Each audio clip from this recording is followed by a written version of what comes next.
up? Welcome back. It's been a while. I've been pretty busy on the personal level between podcasts and life and family. So, but I have been playing the game. I just haven't been doing the videos. It's been a little crazy. Plus, my OBS has been acting up. But fingers crossed, this works.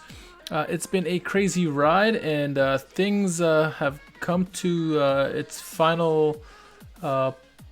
We know where we are now. All right, so let me take you to where I'm actually at right now. All right, the season is wrapped up. I am completing my games. I'm head over here to the schedule. So where we last left off, and let's scroll all the way down because it's been a while, isn't it?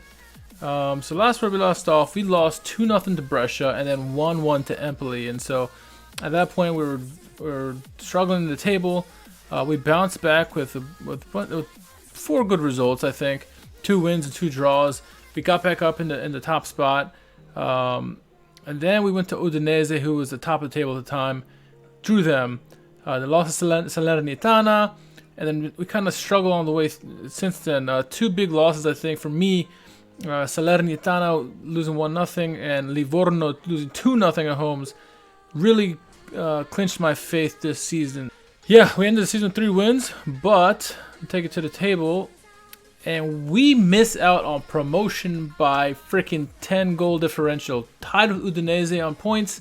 They had 10 goals better than we did. We actually had more wins than they did. But they just eke out ahead of us. And those 2 losses at the end of the season really, 1 point and I would have made promotion. That was my goal, was to get promoted. I did not get that. So it's bittersweet because... look at the club vision to where the team, the owners had sent me out. We're hoping to get right. They wanted me to play defensive, solid football, and they were satisfied with that. They wanted me to make the most of set pieces. They were pleased. They wanted me to work within the payroll budget, which was crap. And I'm on course for that. They wanted me to sign players to sell for a profit, and they're reserving judgment on that. Sell players before buying. They're not judging me on that. Their main goal for me this season was to avoid relegation. I nearly got promoted, so I clearly passed that.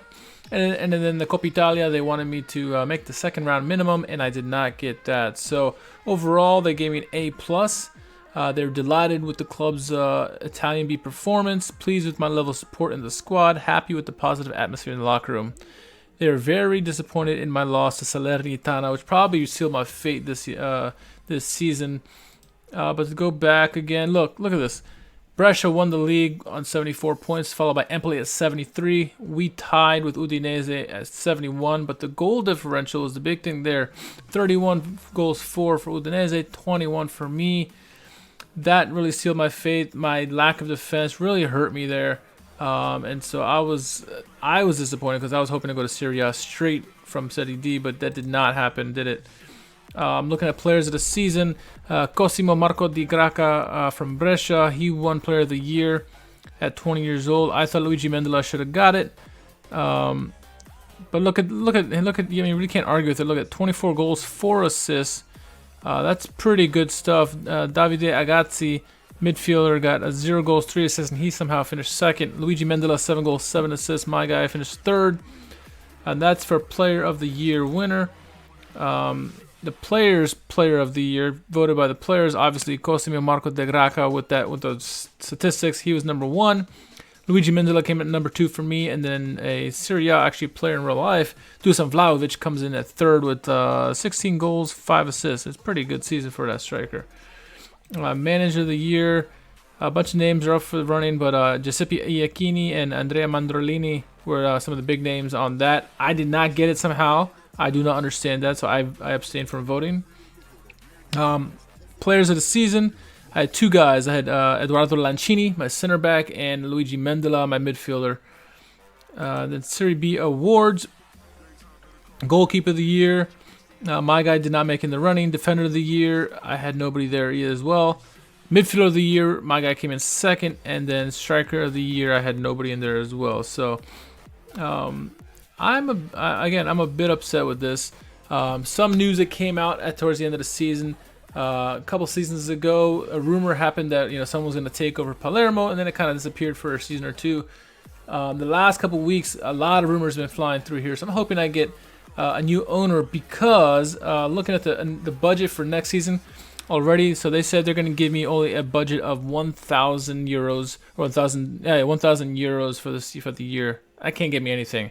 Obviously, my big problems where I need to figure out. I think I have a backup goalkeeper already, just in case Pelagotti either struggles or his age or whatever. Defenders, I need to get some backup for my defenders. They're aging. I need to get some youth in there. All four of my defenders in the back are above 30, or 3 of my 4 defenders in the back are above 30, and as is my goalkeeper.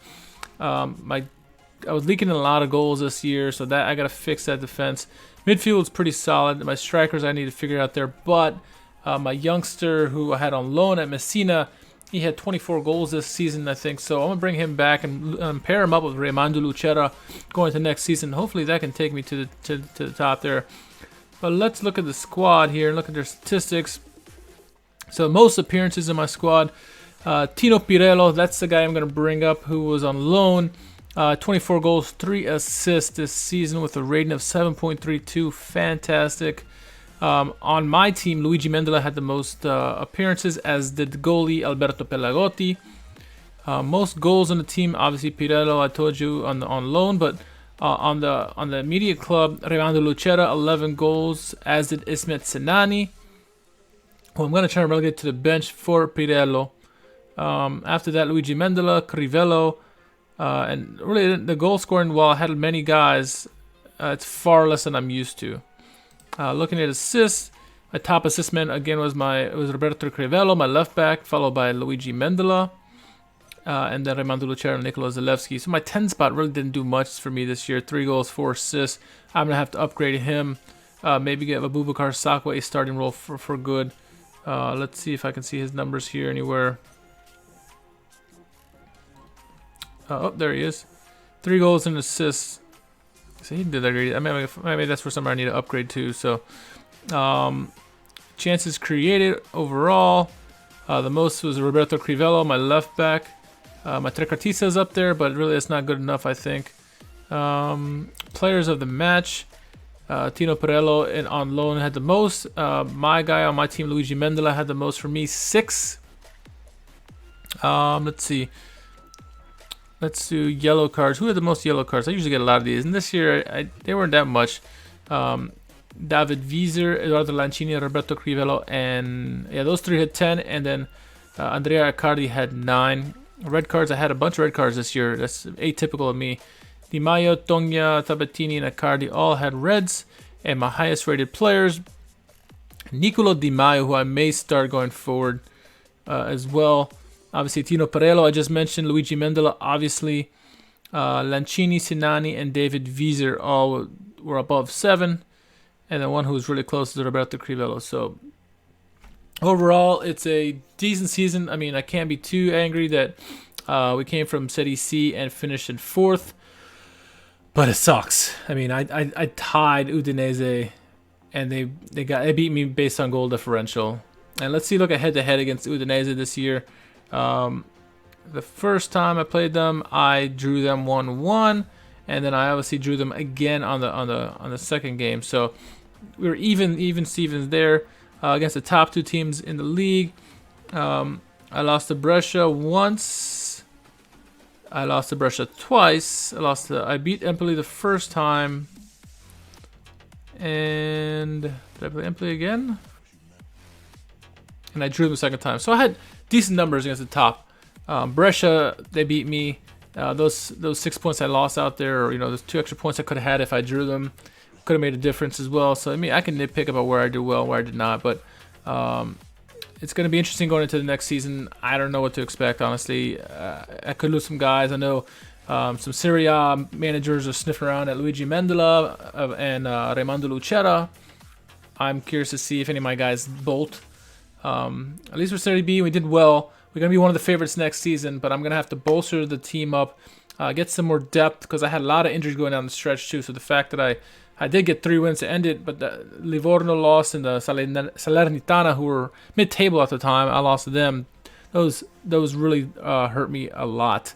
And then coaching staff. I need to upgrade the coaching staff. I think all for 100,000 euro. That's going to be difficult. and I think I also got some raises. I was banking on, getting promoted and getting a big influx of money to pay those players off. So I'm going to be hurting, I think, in the money department.